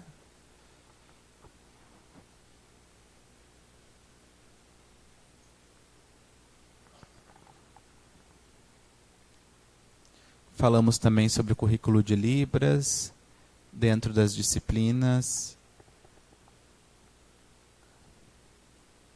E achamos que é suficiente? Ok, né? Mas nós não temos nenhuma legislação que regule exatamente como que funciona essa disciplina de Libras em cada faculdade, né? Nós estamos segurados que tem a disciplina de Libras, mas um semestre não é suficiente. Né? Isso é o que que a gente conversou aqui. E não existe nenhuma regulamentação com maiores detalhes a respeito dessa disciplina.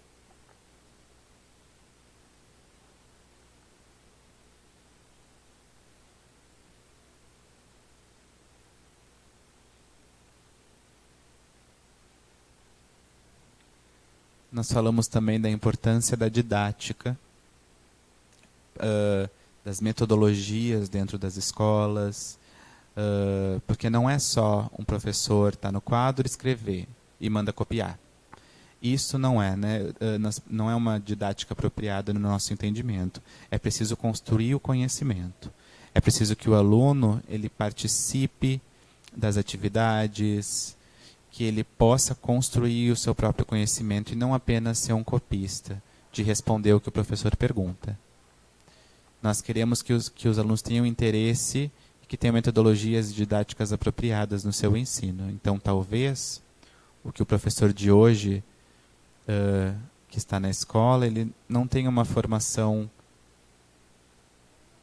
adequada no uso da didática, da metodologia, que seria algo muito importante.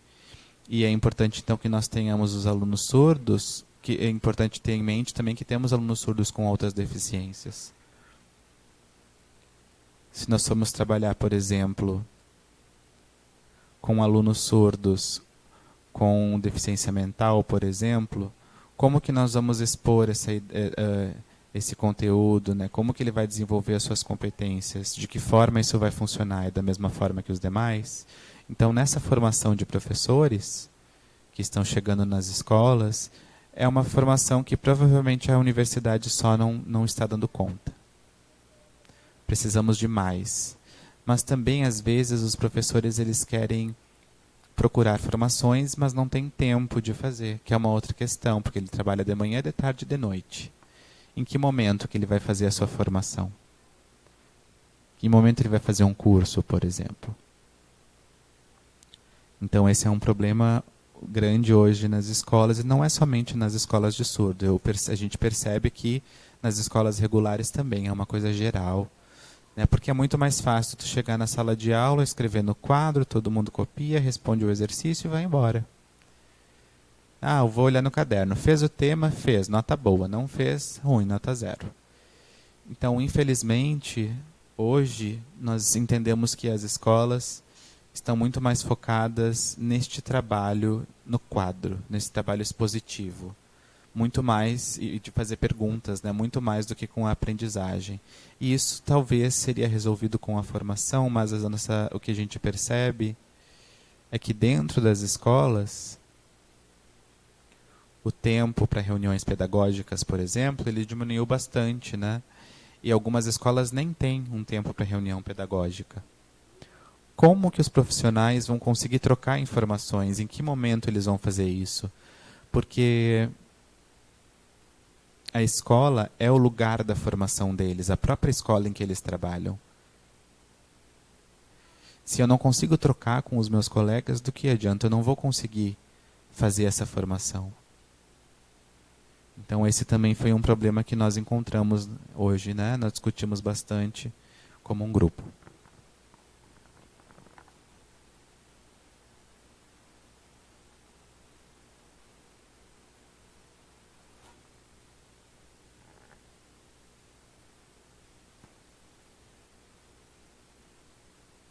Sobre a questão da inclusão também nós conversamos, que hoje percebemos que o número de alunos surdos dentro das escolas de surdos está diminuindo bastante. E talvez essa política do Estado, do município, esteja focando na inclusão, né? Essa diminuição também se deve a essa política. Talvez alguns profissionais que conhecem os surdos, que não têm outras deficiências, enfim, né? Eles podem trabalhar juntos, mas nós não temos profissionais para todas as escolas. Pode ser que tenhamos alguns desses profissionais na rede, mas não temos o suficiente. Então nós pensamos também que esse é um grande problema para o futuro, porque a inclusão está aí, está dada neste momento. E o resultado tem sido muito negativo, mesmo embora ela ainda esteja presente, esteja vigente. Todas as portarias, os documentos oficiais do MEC, eles mostram a inclusão de uma forma positiva, eles buscam a inclusão. Por quê? temos que cuidar bastante, estar bastante atentos sobre como isso está sendo lidado na área da educação de surdos e nos rumos que a educação está tomando. Aproveitando isso que a colega acabou de comentar, eu acho que já há mais ou menos uns 10 anos atrás, havia uma grande movimentação das escolas de inclusão, do fechamento das escolas de surdos, todas, escolas bilíngues acabou. E aqui a região sul foi, eu acredito, a que mais lutou para que essas escolas de surdos não fecharem, né? Houve um grande movimento de resistência, mesmo com os surdos diminuindo, que as escolas se mantessem abertas. Tem os surdos mais velhos, né, do 5º ao 9º ano, do ensino médio, e eu sempre tento incitar eles a pensar, olha só, temos que estar vigilantes, temos que lutar para que as nossas escolas se mantenham abertas. E eles estão numa inércia, né, isso que eu acabo percebendo. Eles dizem, eu tenho que movimentar, eu tenho que lutar, e eu digo, sim, a gente tem que se mobilizar, mas eles estão muito acomodados, né? Eu falei, não, vocês são surdos, nós somos surdos, temos que lutar pelos nossos direitos. Imagina, 50 surdos. Ok, vamos lá. Marcamos, 50 surdos de se encontrar. Aí a gente vai e na hora tem 3 presentes. Tá, mas os 50 disseram que vinham, cadê e vieram só 3. Cadê os outros 47? Eu estou fazendo outra atividade, eu estou em casa, Então tem uma falta de vontade das pessoas surdas, dos jovens surdos de hoje em dia, e que eu acredito que os surdos mais velhos também têm esse papel de acordá-los para a luta, né? É isso? E acho que esses foram todos os assuntos que nós discutimos. Eu acho que foram bastantes coisas, né? E muita coisa para a gente pensar, muitas discussões. E eu não sei se alguém quiser fazer alguma pergunta. Nós temos mais uns 5 minutinhos, eu acho.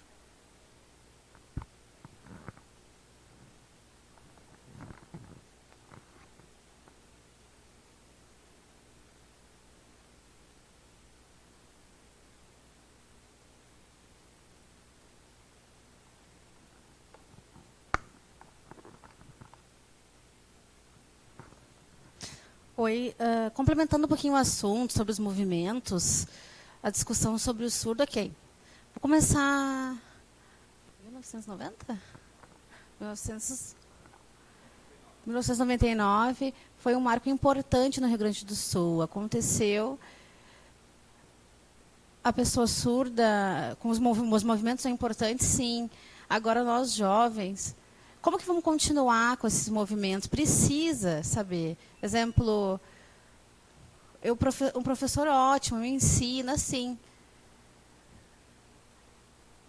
Mas eu como aluna aprendo, continuo aprendendo. Na área da surdez, não.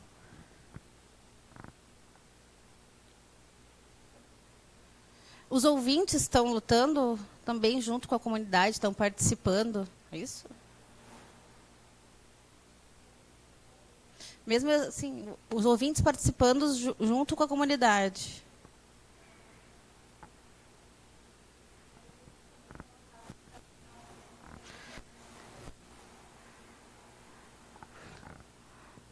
E por último, o professor também ensina essa história, né, sobre os movimentos, sobre as lutas, sim.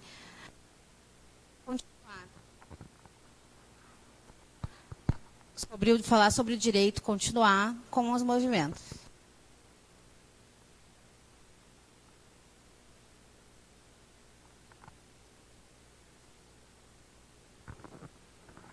Por exemplo, vamos supor que falta um professor de Química no Lília Mazeron. De onde é que a Secretaria de Educação vai recrutar essa pessoa? Ou ela vai qualificar algum professor de Química em Libras, ou ela vai procurar no estado todo? O que o governo faz para suprir essa falta do professor?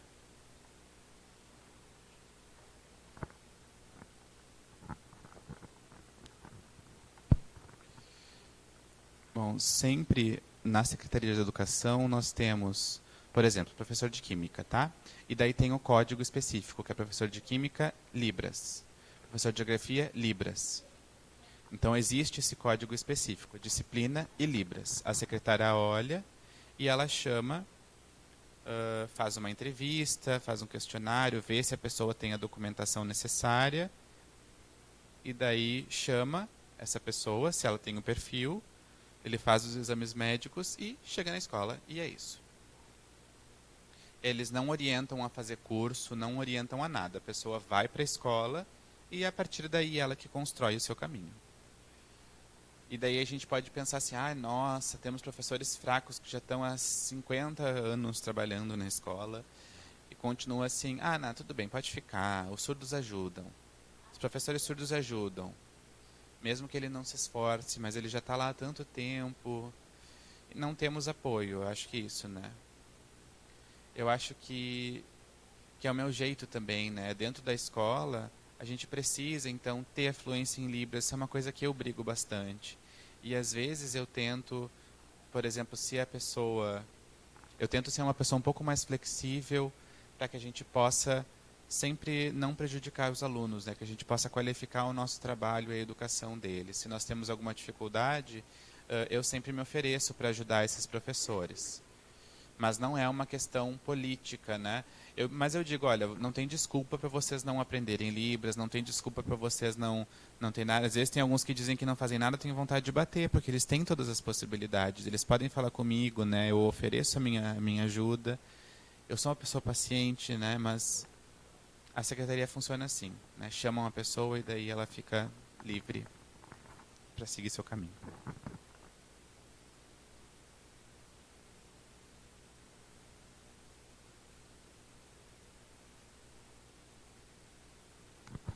Então, nós agradecemos a participação do grupo.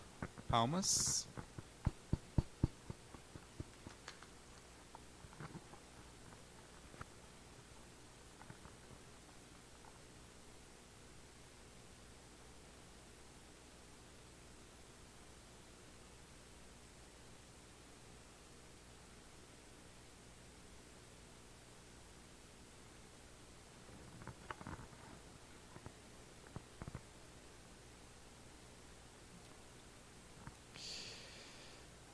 Muito bem, então, os sobreviventes que ainda estão aqui no finalzinho do nosso evento.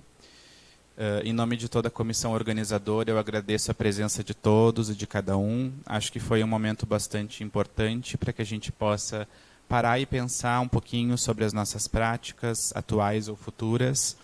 E um momento importante para a gente balizar algumas discussões para os próximos encontros que a gente tiver. No que depender do nosso grupo, estamos sempre de portas abertas. Se vocês quiserem conversar um pouquinho conosco, se quiserem produzir alguma pesquisa, se vocês quiserem tomar um café, estamos por aí. E tentaremos, a partir dessas informações, construir novos eventos, novas formações, novos cursos, novas oficinas, para tentar atender o mais rápido possível, com o que a gente puder, a todas as expectativas que nós depositamos nessas nossas discussões do grupo.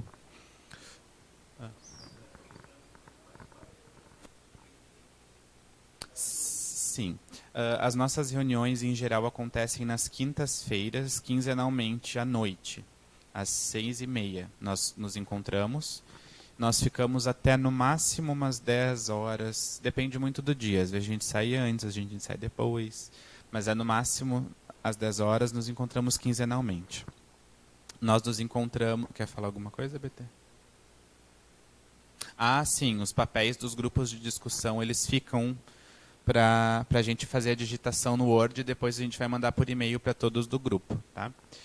Então, para participar do grupo de pesquisa, ele está aberto sempre. Se vocês quiserem ir uma vez e não ir nunca mais, também pode, não tem problema, para conhecer. E basicamente no grupo a gente tem duas frentes principais. Nós temos... pode participar à distância, sim. Se a pessoa não tem a possibilidade de estar lá presencialmente, nós podemos fazer uma videoconferência por Skype para acompanhar as discussões, mas nós temos basicamente duas frentes. Somos professores das universidades, professores de escolas e pessoas interessadas. Nós temos pessoas que não têm vínculo com escolas, mas que têm vínculo com a educação de surdos. Nós temos professores universitários de diferentes universidades, nós temos intérpretes de Libras. Então, todos são bem-vindos. Nós temos 2 frentes principais, a pesquisa e a extensão. Porque o ensino a gente entende que cada um já faz dentro do seu próprio fazer. No caso da extensão, nós organizamos eventos como este daqui. Nós já estamos planejando esses cursos de formação de professores para o ano que vem, que serão mensais e por módulos, que eu tinha comentado hoje pela manhã. Então, isso tudo nós vamos realizando nesses encontros quinzenais. Em geral, eles são bastante produtivos. A gente começa tomando um café para ser feliz e depois a gente vai conversar mesmo para botar a mão na massa. E nas pesquisas, cada um de nós tem a sua pesquisa individual. Então, eu tenho trabalhado um pouco mais sobre a questão da escrita de sinais. A Beth, por exemplo, tem trabalhado com o histórico da escrita de sinais. A minha mãe trabalha com a questão de surdos e a questão do envelhecimento humano vinculado à surdez. Nós temos a Priscila, que trabalha com alfabetização e letramento de surdos, utilizando a escrita da língua de sinais. O Robson trabalha com artes, o ensino das artes visuais para surdos. Cada um tem a sua pesquisa individual e a gente, a cada encontro, vai trocando as informações. Educação infantil dos anos iniciais, tu dizes? Não tenho conhecimento. Na verdade, eu tenho... No grupo, não. Não, no grupo, não. Eu conheço no Brasil. Tem uma pesquisadora que está pesquisando isso, que ela tem nos pedido materiais e a gente não tem conseguido, porque não tem quase nada de produção. Mas no grupo não tem, e isso não é um problema, porque, a princípio, nenhum de nós é dono da nossa pesquisa individual. A gente vai sempre metendo os bedelhos na pesquisa dos outros e a gente vai sempre escrevendo coisas juntos. Então, as nossas últimas publicações em revistas e eventos é sempre, tu tá afim de escrever sobre isso? Vamos lá, então vamos nós 2 escrever sobre isso.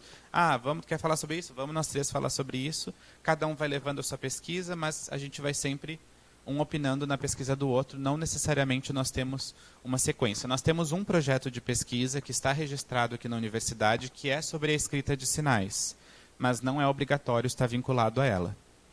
Então, no caso, a Daisy, ela tem pesquisado agora a questão da dislexia. Nós temos duas suspeitas de dislexia, de alunos surdos disléxicos que estamos investigando, e não tem a ver com a escrita da língua de sinais exatamente, até tem a ver. Mas inicialmente, assim, só tu pensar dislexia, não tem a ver. Depois a gente até percebeu que tem a ver. Mas o caso do envelhecimento humano, que é a minha mãe que está pesquisando, não tem a ver com a escrita de sinais. Então não é uma coisa obrigatória. Nós temos essa pesquisa que está registrada, que vai ser finalizada no final do ano que vem, e temos outras que acontecem de forma paralela. E a extensão é eventos e formações, basicamente. É o que nós fazemos. Então, eu não sei se vocês viram o nosso site.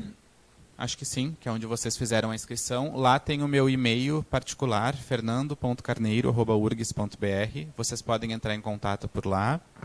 Se vocês quiserem o meu telefone, eu acredito que... Eu não sei se está por lá, mas se vocês mandarem um e-mail, no meu e-mail tem o meu telefone. Daí, quando eu responder para vocês, vocês vão ter meu telefone. E a gente pode conversar, então, por WhatsApp, por e-mail, para quem tiver interesse, enfim.